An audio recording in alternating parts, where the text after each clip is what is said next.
비가 쏟아지는 서울의 골목길에서 아미는 스마트폰을 쥔 손이 떨리는 걸 느꼈다.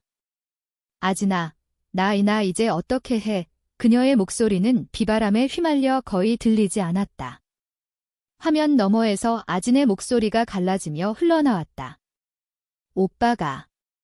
오빠가 우리 일 알아챘어? 삼촌이 모든 걸 망치려고 해. 그 순간 아민의 가슴이 철렁 내려앉았다. 불과 몇 시간 전 그녀는 친구의 차를 고치러 간 평범한 오후가 이렇게 무너질 줄 누가 알았을까? 그날의 시작은 그토록 평화로웠다. 하지만 이제 모든 것이 뒤집혔다. 아미는 비를 피할 틈도 없이 달리기 시작했다. 그녀의 발소리가 골목의 무릉덩이를 튀기며 잃어버린 사랑의 메아리를 올렸다. 아미는 28살, 서울의 번잡한 도심에서 작은 카페를 운영하는 평범한 여성이었다. 그녀의 일상은 커피 향과 손님들의 웃음소리로 가득 찼지만 마음속 깊숙이 숨겨진 비밀은 아진이었다. 아진은 아민의 대학 시절 친구이자 이제는 연인이자 세상에서 가장 소중한 존재. 그들은 3년 전 우연히 재회한 한옥마을의 축제에서 다시 만나 사랑에 빠졌다. 아진은 27살, 전통 한지 공예품을 만드는 디자이너로 부드러운 미소와 따뜻한 손길로 아민의 차가운 일상을 녹여주었다. 그들의 사랑은 조용하고 깊었으며 한국 사회의 보수적인 시선 속에서 피어나는 야생화처럼 조심스럽게 자랐다. 그날 아침, 아민은 친구 지은의 전화를 받았다. 아민아, 내 차 엔진이 이상해. 삼촌 가게에 데려다 줄 수 있어? 삼촌이 제일 잘 고쳐주시는데 지은의 삼촌, 즉 아민의 삼촌으로 불리는 그 남자는 마포구의 오래된 자동차 수리점 주인이었다. 50대 중반의 그는 가족 같은 친척은 아니었지만 동네 어른으로서 아민의 가족과 오랜 인연이 있었다. 아민은 망설이지 않고 대답했다. 물론이야. 오후에 데리러 갈게. 그녀는 아진에게 문자를 보냈다.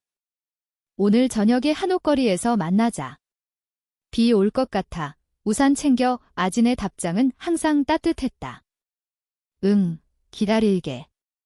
사랑해. 수리점에 도착한 아민은 익숙한 기름 냄새와 망치 소리에 둘러싸였다.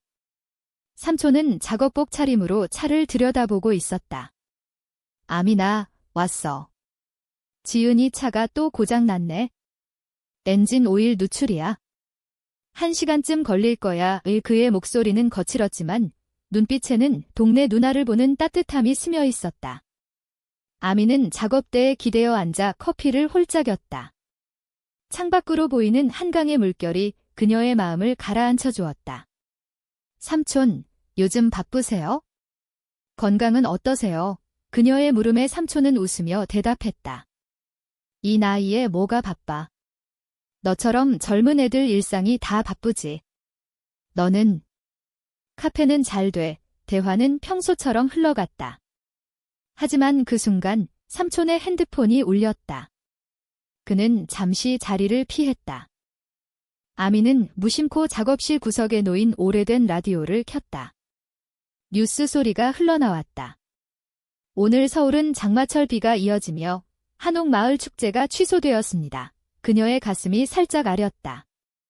아진과의 데이트가 망칠지도 모른다는 생각에. 그때 삼촌의 목소리가 복도에서 들려왔다. 낮은 속삭임이었다. 네, 형님. 그 애 다민이가 이상한 소문이 돌던데요. 여자애랑. 그 레즈비언인가 봐요.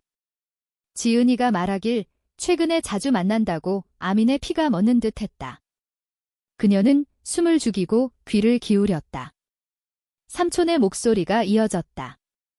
그래요. 그럼 계획대로 하시죠.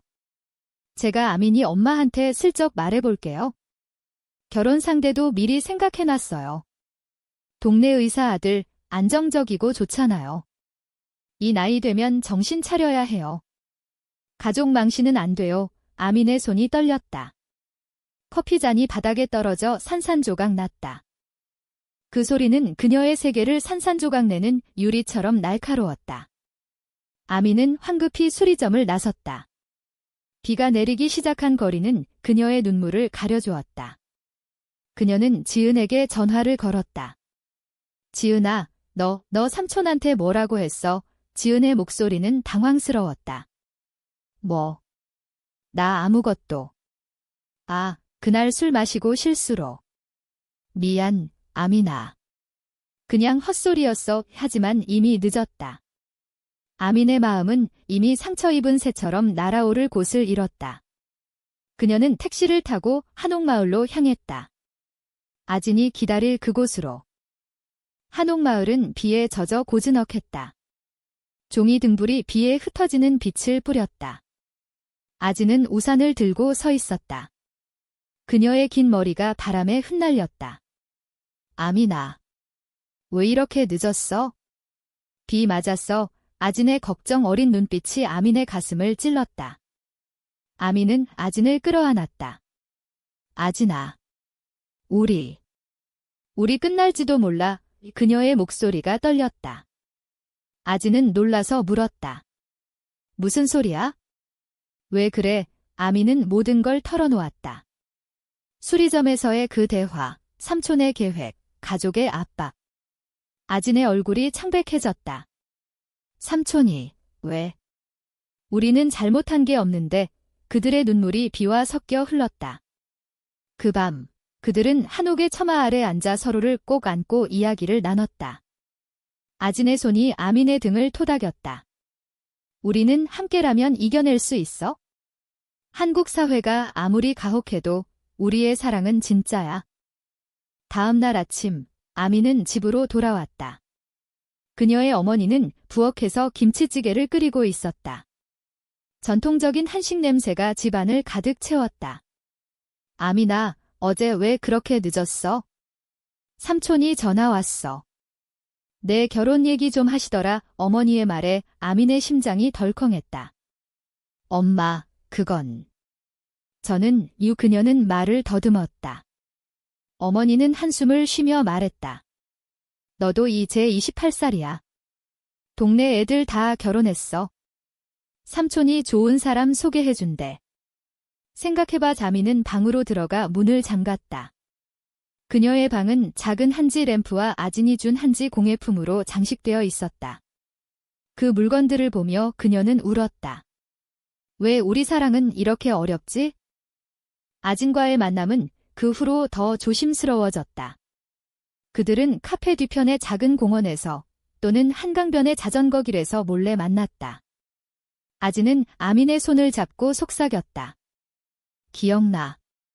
대학 때 우리는 비밀 클럽처럼 느껴졌어. 지금도 그래. 그들의 대화는 한국의 전통과 현대가 어우러진 삶에 대한 것이었다. 아진은 한지 공예를 통해 조상들의 지혜를 현대 디자인에 녹여내는 일을 했고, 아민은 카페에서 손님들에게 전통차를 대접하며 문화의 뿌리를 느꼈다.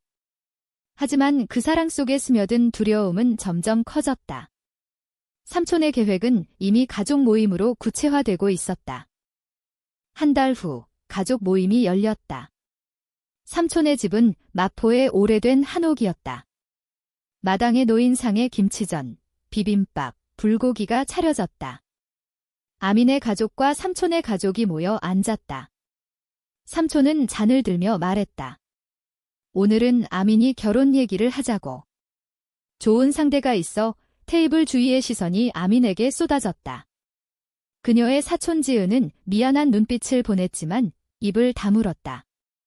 아민은 떨리는 목소리로 말했다.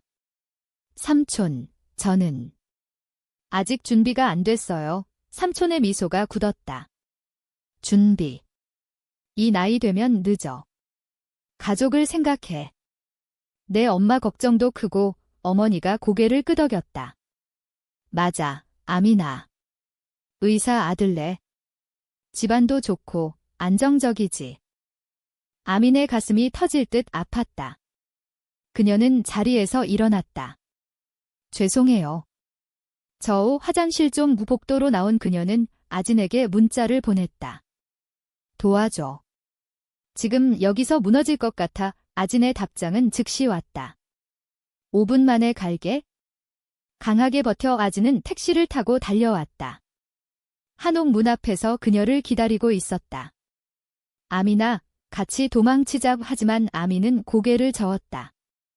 아니, 제대로 마주해야 해. 삼촌한테 직접 말할게. 그녀들은 손을 잡고 마당으로 들어갔다.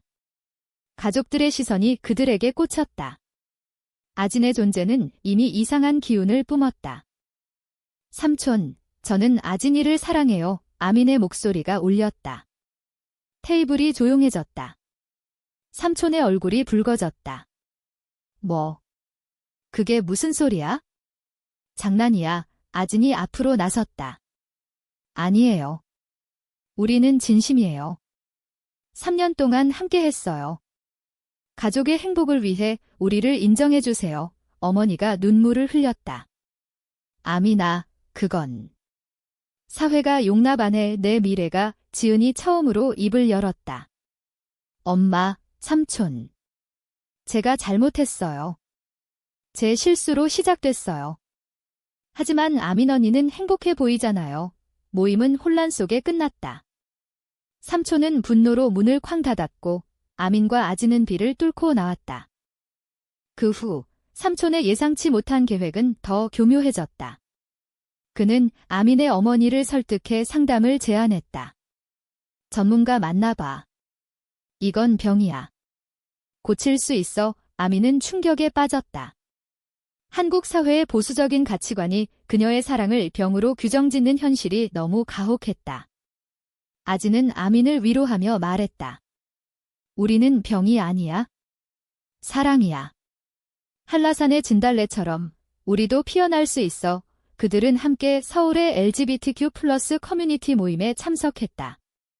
작은 카페에서 만난 사람들의 이야기가 그들에게 힘을 주었다. 나도 가족과 싸웠어. 하지만 시간이 지나니 이해해줬어. 그러나 충돌은 피할 수 없었다. 삼촌은 아민의 카페에 직접 찾아왔다. 아민아, 그만둬. 내 엄마가 아프다고 울고 있어. 그의 눈에는 진심이 서려 있었다. 하지만 그 진심 뒤에는 가족 명예를 지키려는 집착이 있었다. 아민은 대답했다. 삼촌, 저도 가족을 사랑해요. 하지만 제 삶을 포기할 수 없어요. 삼촌은 한숨을 쉬며 나갔다. 그날 밤, 아민은 아진과 한강 다리 아래서 앉아 별을 보았다. 아진아, 우리가 이기면 좋겠어. 아진은 아민의 어깨에 머리를 기대었다. 이길 거야. 함께라면. 시간이 흘렀다. 가을이 서울을 물들였다. 단풍이 한강변을 붉게 물들인 그날, 삼촌의 계획은 절정에 달했다. 그는 가족 전체를 모아 중재 모임을 열었다. 장소는 삼촌의 한옥 집마당. 추석을 앞둔 탓에 송편과 전통차가 차려졌다. 아민과 아진은 함께 도착했다. 어머니의 얼굴은 창백했다. 아민아, 제발. 포기해. 삼촌이 말했다. 이건 가족의 문제야. 아진 양, 미안하지만 물러나 주게. 아민이는 우리 가족이야. 아진의 눈에 눈물이 고였다. 저도 아민이를 사랑해요. 포기할 수 없어요. 모임은 감정의 폭풍이 되었다. 사촌 지은이 울며 말했다. 삼촌, 그만하세요. 아민 언니의 행복을 빼앗지 마세요. 삼촌은 고집을 꺾지 않았다. 행복. 이 사회에서 레즈비언이 행복할 수 있나? 망신만 당할 텐데 그의 말은 한국의 전통 가족 중심주의를 그대로 드러냈다. 아버지 세대처럼 명예와 혈연이 모든 걸 지배하는 세상. 아민은 일어섰다. 삼촌, 당신의 계획은 저를 죽이는 거예요. 저는 아진 없이 살 수 없어요. 우리 사랑은 한지처럼 얇지만 강해요. 찢어지지 않아요. 그녀의 말에 모임장이 조용해졌다. 그 순간 예상치 못한 일이 벌어졌다. 삼촌의 아내, 고모가 앞으로 나섰다.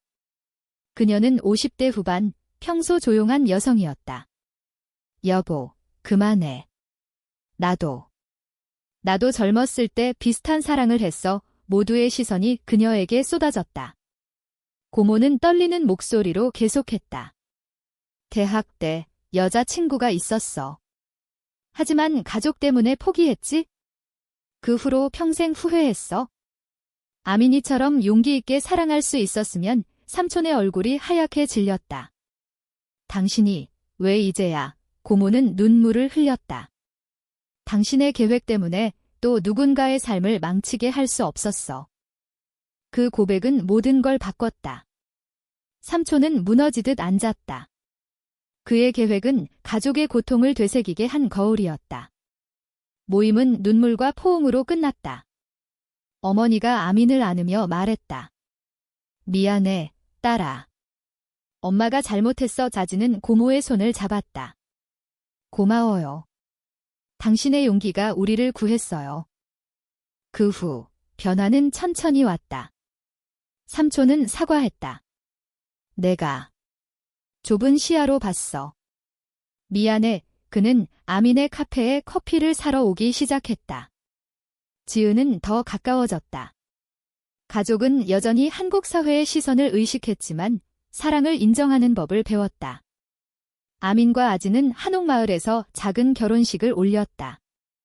비가 내리는 그날, 그들은 서로의 손을 잡고 서약했다. 영원히 함께할 객 주변에는 가족과 친구들이 둘러섰다. 한지 램프가 그들의 사랑을 비추었다. 서울의 겨울이 왔다. 눈이 내리는 한강변에서 아민과 아지는 산책했다. 기억나. 그날 수리점에서 모든 게 시작됐지. 아진이 웃었다. 그래, 삼촌의 계획이 우리를 더 강하게 만들었어. 그들의 사랑은 이제 비밀의 꽃이 아닌 세상에 피어난 한지처럼 아름다웠다. 한국의 전통 속에서 현대의 자유를 향해 그들은 서로를 보며 속삭였다. 우리는 이겼어. 하지만 이야기는 여기서 끝나지 않았다. 변화는 쉽지 않았다. 사회의 편견은 여전했다. 아민의 카페 손님 중 일부는 그들의 관계를 수군거렸다. 저런 게 요즘 유행인가? 아진의 작업실에도 익명의 편지가 왔다. 비정상적인 사랑은 멈춰라. 그들은 상처받았지만 서로를 의지했다. 아진은 새로운 한지 시리즈를 만들었다. 사랑의 뿌리라는 이름으로 레즈비언 커플의 이야기를 새긴 작품. 그것은 서울 디자인 전시회에서 호평을 받았다. 이건 한국 문화의 새로운 해석이야. 비평가의 말이 그들에게 위로가 되었다. 삼촌은 변했다. 그는 동네 어른들 모임에서 LGBTQ+에 대한 책을 읽기 시작했다. 내가 몰랐어. 사랑은 성별이 아니야. 그의 변화는 가족 전체에 퍼졌다. 어머니는 아진을 딸처럼 대했다. 아진아, 오늘 김치찌개 먹으러 와. 추석에 그들은 함께 송편을 빚었다. 전통 속의 사랑이 녹아들었다. 그러나 고조는 다시 왔다. 아민의 카페가 위기에 처했다. 임대료 인상과 손님 감소로 문을 닫을 뻔했다. 아진아, 어떻게 해? 아민의 눈물이 흘렀다. 아진은 미소 지었다. 함께라면 할 수 있어? 내 전시회 수익으로 도와줄게. 그들은 크라우드 펀딩을 시작했다. 제목은 사랑의 카페. 지지자들이 모였다. 가족도, 친구도, 심지어 삼촌도 기부했다. 이 카페는 내 꿈이야. 지켜야 해. 카페는 재개장했다. 새 메뉴는 자진의 한지티 전통 차에 현대 감성을 더한 음료. 겨울 끝, 봄이 왔다. 벚꽃이 피는 여의도 공원에서 그들은 피크닉을 했다. 우리의 사랑은 이 꽃처럼 매년 피어나. 아진이 말했다. 아미는 고개를 끄덕였다. 삼촌의 계획이 없었으면 우리는 이렇게 강해지지 못했을 거야. 그날 삼촌이 전화를 걸었다. 아미나, 오랜만에 차 고치러 와. 이번엔 내 차야. 그리고 미안한 마음으로 초대할게. 가족 모임. 아미는 웃었다. 네, 삼촌. 갈게요. 아진이도 데려갈게요. 그들의 삶은 완벽하지 않았다. 사회의 시선은 여전했지만 사랑은 그 모든 걸 이겨냈다. 한국의 번잡한 서울에서 두 여인의 이야기는 조용히 하지만 강하게 이어졌다. 가족의 포옹 속에, 문화의 뿌리 속에. 그들은 자유로웠다.